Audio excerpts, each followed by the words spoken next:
L'Optima destiné au marché russe était équipé de 3 moteurs. Le G4ND de 2 litres d'une puissance de 150 chemins était considéré comme basique. Et ce n'est qu'avec ce moteur qu'il a été possible d'obtenir une transmission manuelle à 6 vitesses. Moyennant un supplément, Optima 2.0 était équipé d'une automatique classique avec le même nombre de vitesses. Les deux autres moteurs sont le G4KJ atmosphérique d'un volume de 2,4 litres, 188 chevaux, et le 2.0 G4KH turbocompressé pour la version GT, qui développait 245 chemins. Ces moteurs étaient associés exclusivement à une transmission automatique à 6 rapports. Les versions hybrides et diesel n'étaient pas officiellement fournies sur notre marché. Optima a été restylé en 2018, et ce n'était que cosmétique. Lors de la mise à jour, la calandre, les optiques, le système multimédia et le volant ont changé. À peine 2 ans plus tard, l'Optima a été remplacé par une berline appelée K5. Quelle que soit l'année de fabrication, le moyen le plus simple de trouver une Kia avec un moteur 2.4 et une transmission automatique. Les instances avec des kilométrages allant jusqu'à 100 000 km coûtent 1,5 à 2 fois plus cher. L'Optima GT turbo compressé est une chose belle mais rare, seulement environ 150 de ces voitures sont vendues sur avtop.ru, à peu près également pré-restylées et mises à jour. Si la carrosserie de la berline ne dispose d'aucune protection supplémentaire, il y aura beaucoup d'éclats et de rayures. Ils apparaissent le plus rapidement sur le pare-choc, le capot, les montants de toit et les passages de roues. Le chrome extérieur n'est pas particulièrement durable, mais heureusement il n'y en a pas beaucoup. Les spécimens de la capitale souffrent le plus de cette maladie en raison des produits chimiques hivernaux sur les routes. Il convient d'inspecter soigneusement la jonction des ailes arrière avec les feux, en raison des particularités de l'assemblage russe. À ces endroits, la peinture est souvent frottée jusqu'au métal. Ainsi, les traces de repeinture sur les ailes arrière n'indiquent pas toujours un accident dans le passé de la voiture.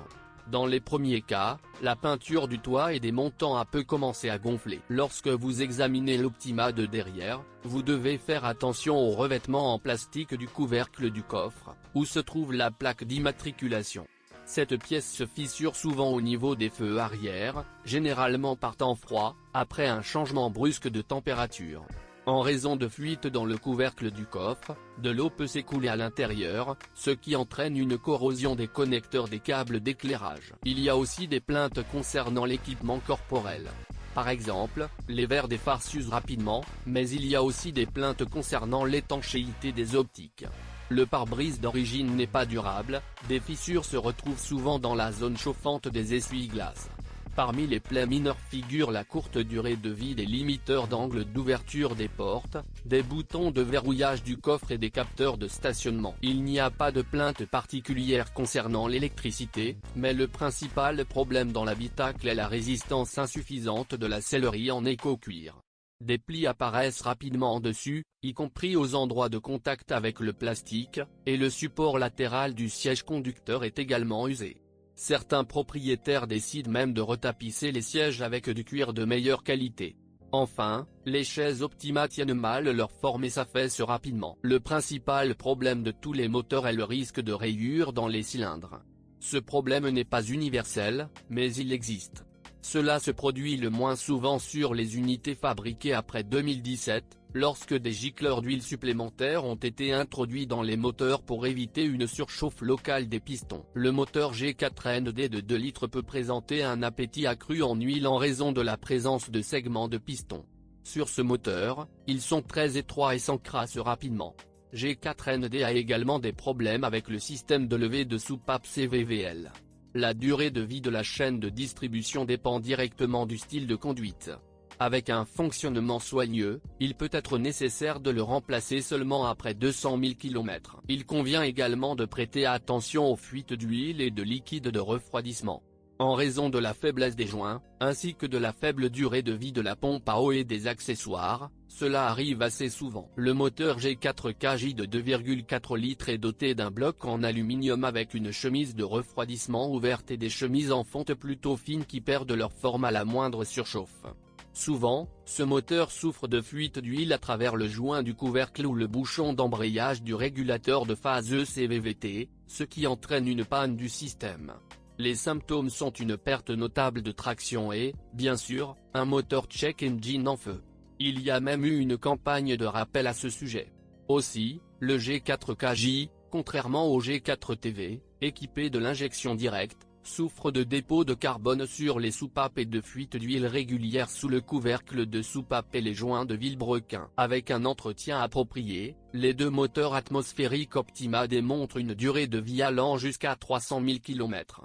En théorie, des performances similaires peuvent être obtenues avec le G4KH turbocompressé. Mais il convient de rappeler que ce moteur est très exigeant sur la qualité de l'huile et le calendrier de son remplacement. Dans le cas contraire, les doublures risquent de tourner. D'autres problèmes sont similaires à G4KJ. Il s'agit de soupapes d'admission qui sont rapidement envahies par des dépôts de carbone et des fuites d'huile sur le régulateur de phase ECVVT. De plus, la chaîne de distribution d'un moteur turbo ne dure pas trop longtemps. La rare transmission manuelle à 6 vitesses M6CF3 est assez fiable, seuls les câbles du mécanisme de changement de vitesse s'étirent rapidement. Mais dans les versions automatiques de la série A6, produites depuis 2009 et installées sur différents modèles Hyundai Kia, chaque moteur avait son propre moteur. Le corps de vanne de ces boîtiers est sensible à la pureté de l'huile, il vaut donc la peine de le changer plus souvent que prévu dans le passeport. Et si vous mettez à jour le lubrifiant strictement conformément à la réglementation, les canaux du corps de vanne se boucheront rapidement et de forts chocs et secousses apparaîtront lors de la commutation. Dans le pire des cas, cela peut conduire à un manque d'huile et à une panne de transmission. D'autres points faibles de la transmission automatique sont le câblage des solénoïdes, des capteurs de vitesse et de température. Il vaut également la peine de prendre soin de la caisse palette, il est facile de percer un après cassé. La suspension de l'Optima s'est avérée fiable. Dans une berline coréenne, même les jambes de force et les bagues stabilisatrices peuvent supporter 100 000 km. Mais lorsque vous chargez le coffre au maximum, il convient de rappeler que les ressorts arrière n'aiment pas les surcharges.